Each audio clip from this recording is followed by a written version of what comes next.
And now for our speakers, we will first have the video, which will be Arman from Kazakhstan speaking to us.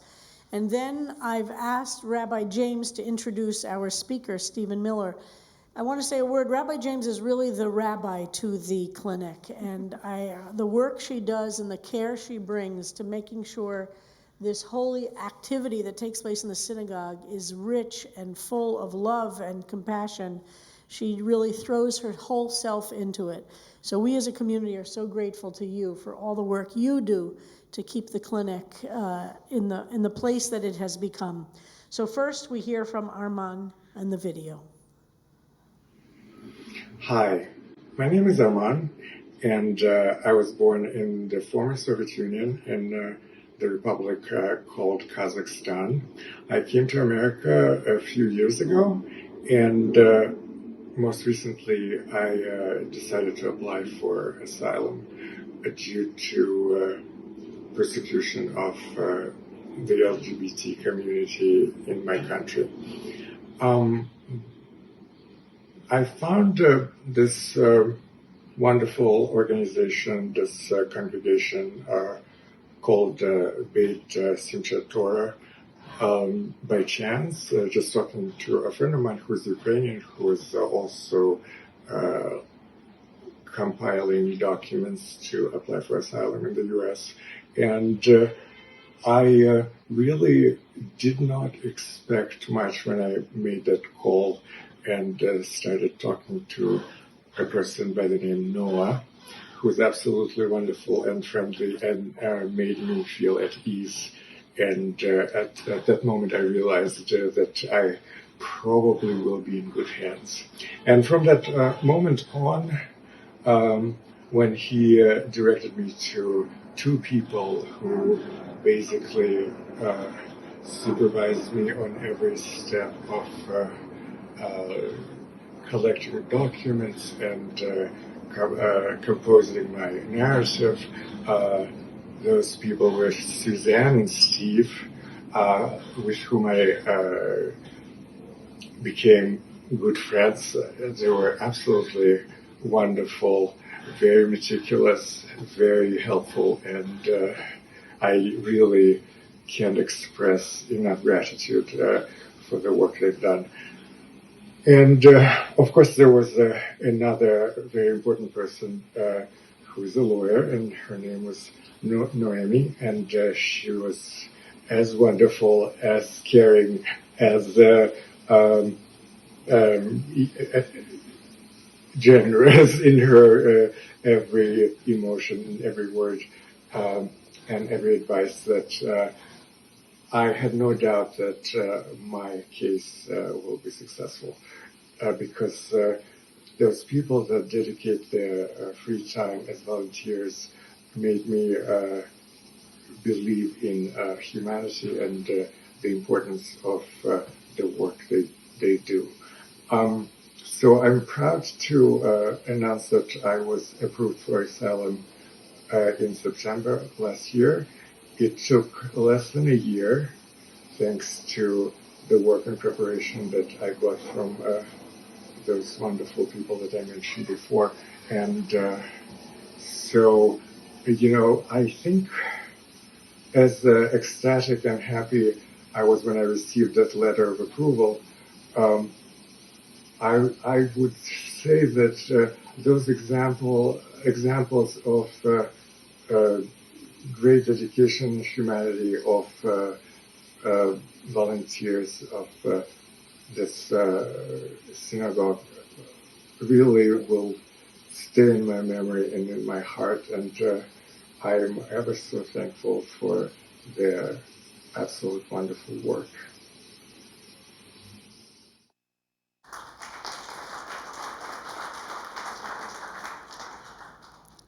So first of all, could I ask anyone who is ARC Immigration Clinic, volunteer, immigrant friend, or staff to please stand up?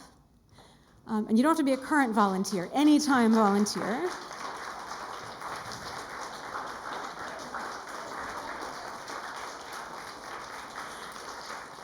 Thank you. When we started the clinic in May of 2019, we did not know we would only be in person for 10 months, and that the rest of the time we would be entirely online.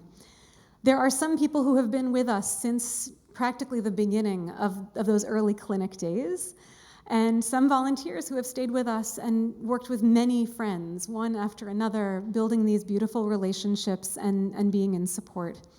So as Arman said, one of the people who worked with him was Stephen Miller. And Steve has been with us since the in-person days.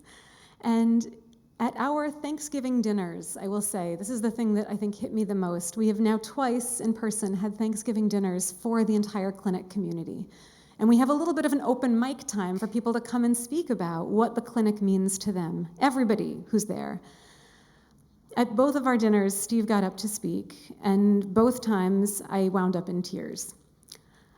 Other people reduced me to tears as well, but like Steve especially reduced me to tears. And I thought to myself, I wish more people could hear what you have to say. So I am deeply grateful that you have agreed to be our speaker tonight. We have so many incredible volunteers who do so many different things. And to be able to highlight one of these voices, and really a beautiful one of these voices, is an honor for me, and I'm so grateful you're here. Please.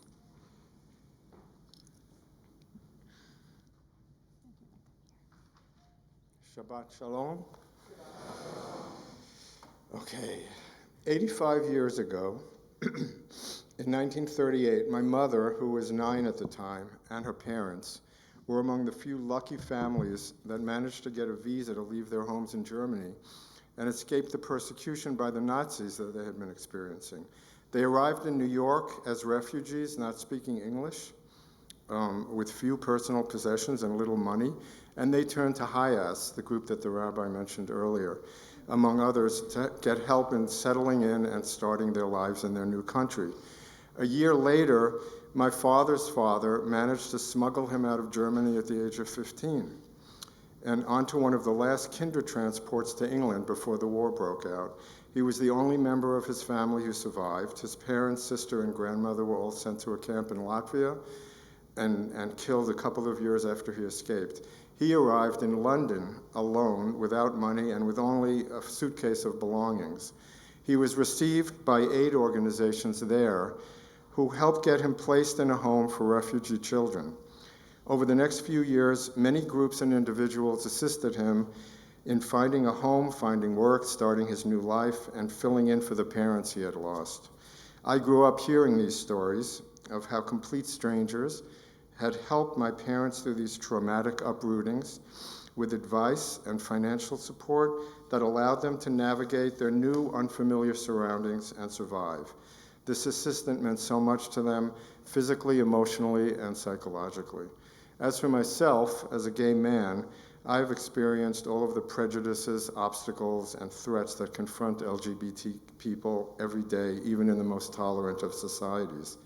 And this led me to become one of the early board members of Lambda Legal and to work with many other LGBT rights groups through my life. So as a result of my family's history and my own experiences, when I first heard in 2019 that CBST was launching a free clinic to assist refugees to prepare their applications for asylum in the US, and that it would have a special focus on LGBT refugees, I felt a calling to get involved. And I began volunteering once a week. It was one of the best decisions of my life. Over the past 4 years, I've had the privilege of working with so many impressive people, helping them to avoid being sent back to homelands where their lives have been threatened and are at risk, such as Arman, who just spoke. One of the key roles we play as we work with them on their applications is to listen to their stories and help them craft a narrative that will be thorough, compelling, and persuasive for the immigration judges. And it's been a humbling and rewarding experience. Their stories are disturbing, but it's an honor to serve as a witness for them. I've worked with people from countries as varied as Jamaica, Turkey, Kazakhstan, and Venezuela, and all their experiences have moved me. I've never really been able to comprehend how my grandfather brought himself to smuggle his young son out of Germany and put him on that train heading to a strange country and an unknown fate, to fend for himself, knowing that he might never see him again. But through my work at the Ark, with our friends, as we call them, I've come to understand better than ever the desperation that compels people to make extreme decisions that would be unthinkable in normal times to save themselves and those they love. This amazing sanctuary has given me the opportunity to pay forward the help that others provided to my parents. And in every story of persecution, desperate escape, and survival, there are echoes of my parents' experiences. Apart from the legal help that we provide, it's clear that what we're doing provides so much more than that. It's a haven where these people feel safe, supported, and heard. Even the smallest gestures can make a big difference to them. I still remember vividly a day over 3 years ago when I brought in a cupcake and candle to celebrate the birthday of a young man I was working with. He was not much older than my father had been when he arrived in England, and he reminded me of him. He had recently escaped persecution in his home country, and he was living in a homeless shelter in New York. When we brought the cake out and sang to him, he broke down crying and told us this was the first nice thing that had happened to him since he left home. He took a picture of the cake to send to his mother to reassure her that he was safe and getting help from people who cared. Another one of the wonderful gifts the clinic provides is that it reflects and models for ourselves and our friends the values of toleration, compassion, and acceptance that for me are among the most important lessons of the Holocaust. I often think of a young Palestinian man who spoke of his amazement that he'd ended up in a synagogue in New York, getting all of this support. It was the last place in the world he'd expected to be when he left his home. And just over the past few months, 2 of the people I've worked with were granted asylum, one of them Arman, and one a woman who had been targeted for political reasons, and she escaped violence and increasing threats with her husband and 2 children. They can all feel safe now and will be able to build new lives here that were unthinkable where they came from. After months of getting to know them, my feeling of relief and gratitude when I got the news of their cases' outcomes is indescribable. Because you see, our work doesn't only benefit the friends. By offering us, the volunteers, the chance to know and help these people, the Ark also bestows a gift on us that is enriching and gratifying. The value and power of that is great. I spend a part of each year in Italy, but the pull of this work has led me to join the clinic remotely from there, despite the time difference, staying up once a week to meet friends from midnight to 2 a.m. And I've heard of another volunteer who does the same from Singapore. Since the Ark opened in 2019, it has welcomed about 1,000 asylum seekers, and about 25 of those friends have received asylum at this point. One of the most important initiatives of the clinic is the Mutual Aid Fund. Through this fund, the clinic has been able to help many of these people with support to cover the costs of survival.